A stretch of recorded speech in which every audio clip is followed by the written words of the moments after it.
يوم لا ينفع مال ولا بنون إلا من أتى الله بقلب سليم. بسم الله الرحمن الرحيم. الحمد لله الملك القدوس السلام، فضلنا بشهر الصوم والقيام. أشهد أن لا إله إلا الله وحده لا شريك له، شهادة أرجو النجاة بها يوم أن نلقاه، وأشهد أن محمدا عبده ورسوله، خير من صلى وصام وعبد ربه واستقام، صلى الله عليه وعلى آله وصحبه ما دامت الليالي والأيام وسلم تسليما كثيرا. أما بعد. Kaum muslimin dan muslimat, para pendengar dimanapun Anda berada, Assalamualaikum warahmatullahi wabarakatuh. Di hari ini, hari yang ke-7 dari bulan Ramadan, kita akan mengkaji sebuah ayat yang agung dari Al-Quran yang menutup dengannya sebuah surah yang dibaca di hari Jumat, di malam Jumat atau di hari Jumat. Itu surah Al-Kahfi. Itu firman Allah Subhanahu wa taala, "Faman kana yarju liqa'a rabbih falyamal amalan salihan wa la yusyrik bi ibadati rabbih ahada." Barang siapa yang mengharapkan perjumpaan dengan Rabb-nya, maka hendaknya dia beramal dengan amalan salih. Dan jangan sekali-sekali dia mempersekutukan siapapun dalam ibadah kepada Rabb-nya Allah Subhanahu wa ta'ala.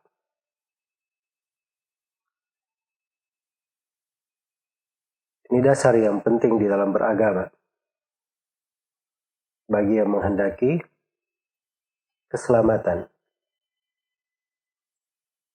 Nah, kisah-kisah yang disebut di surah Al-Kahfi, ada 4 kisah, itu semuanya adalah terkait bagi siapa yang menempuh jalannya menuju kepada Allah Subhanahu wa ta'ala dan dia menghendaki keselamatan di sisi Allah.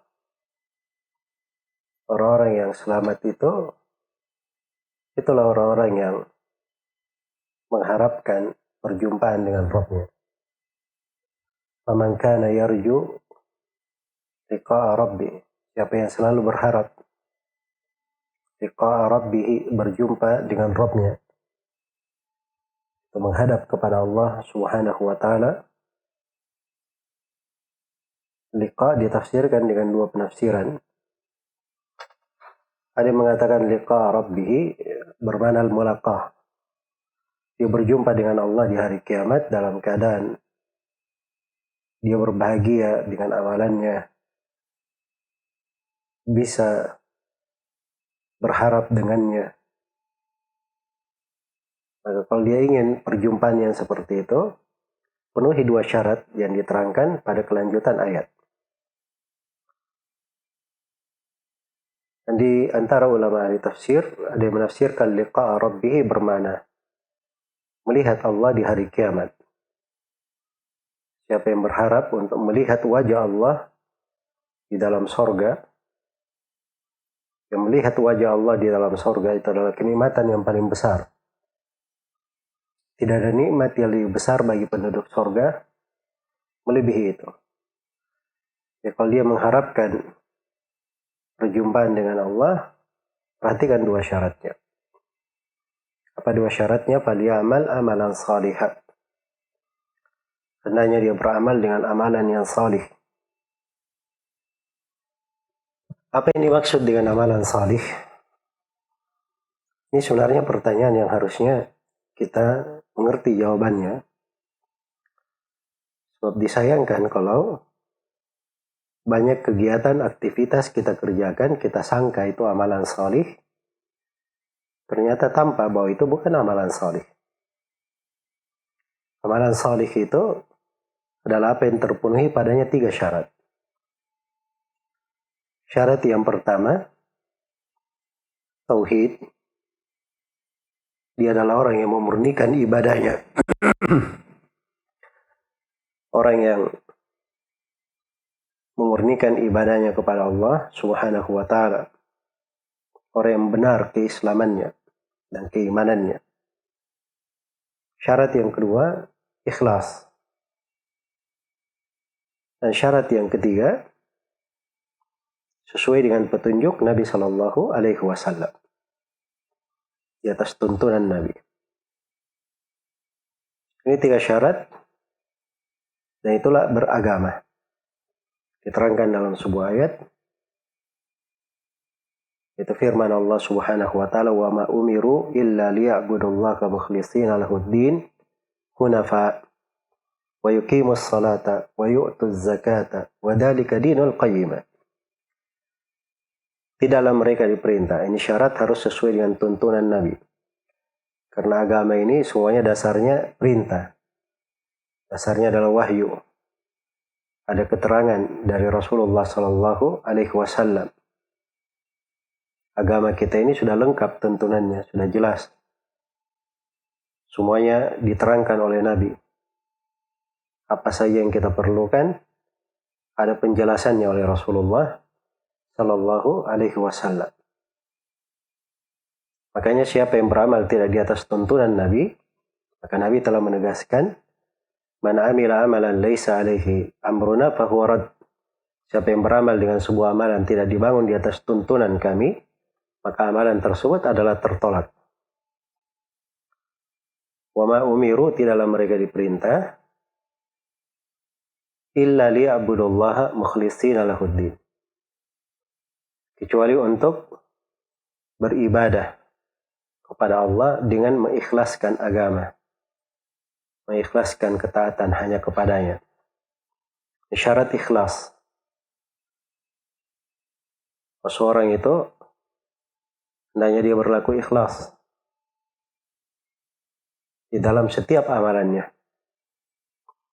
Apa yang dia kerjakan, yang diterima darinya, hanyalah apa yang dia lakukan karena Allah. Lillah. Mengharapkan wajah Allah. Tidak mengharapkan sanjungan manusia. Tidak pula mengharapkan pujian manusia. Tidak pula ingin dikatakan begini dan begitu. Tapi dia lakukan seluruh hal tersebut semata karena Allah Subhanahu wa ta'ala. Mukhlishina lahuddin hunafa. Ini syarat yang ketiga. Hunafa, orang-orang yang hanif. Hanif itu adalah orang yang dia selalu menuju kepada Allah di atas tauhid, meninggalkan segala bentuk kesyirikan. Kemudian diterangkan menegakkan salat, mengeluarkan zakat, bagian darinya. Lalu di akhir ayat dikatakan wa dzalika dinul qayyim. Itulah agama yang lurus. Maka siapa yang ingin berbahagia menghadap kepada Allah atau ingin melihat wajah Allah pada hari kiamat, syarat yang pertama, falyamal amalan salihah. Hendaknya dia beramal dengan amalan yang salih. Dan ketentuan amalan salih, 3 syarat yang kita sebutkan tadi. Tauhid, ikhlas, dan mutaba'ah. Mencocoki sunnah Rasulullah Sallallahu Alaihi Wasallam. Wala yushrik bi ibadati rabbih ahada. Dan jangan dia berbuat kesyirikan. Jangan dia mempersekutukan siapapun dalam ibadah kepada Rabb-Nya. Ini ketentuan yang paling pokok. Memurnikan ibadah kepada Allah, meninggalkan kesyirikan. Dengan inilah seluruh Nabi dan Rasul diutus oleh Allah Subhanahu wa ta'ala. Walaqad ba'atna fi kulli ummatin rasula an i'budullaha wajtanibut taghut. Sungguh kami telah mengutus pada setiap umat seorang Rasul agar supaya menyerukan beribadahlah kalian kepada Allah semata dan jauhilah taghut, segala yang diibadahi selain daripada Allah Subhanahu wa Ta'ala. Maka apabila terpenuhi hal ini, maka itu adalah tergolong orang-orang yang berharap dengan harapan yang benar. Faman kana yarju liqa'a rabbih, siapa yang mengharap perjumpaan dengan Rabb-nya. Ini selalu mengharap kebaikan di sisi Allah, mengharap surga Allah, mengharap perjumpaan dengan Allah. Itu adalah ibadah yang besar. Karena seorang mukmin itu, dia meyakini tidak ada yang lebih mulia dan lebih dermawan, lebih pemurah, dan lebih lengkap pemberiannya, melebihi Allah Subhanahu wa Ta'ala.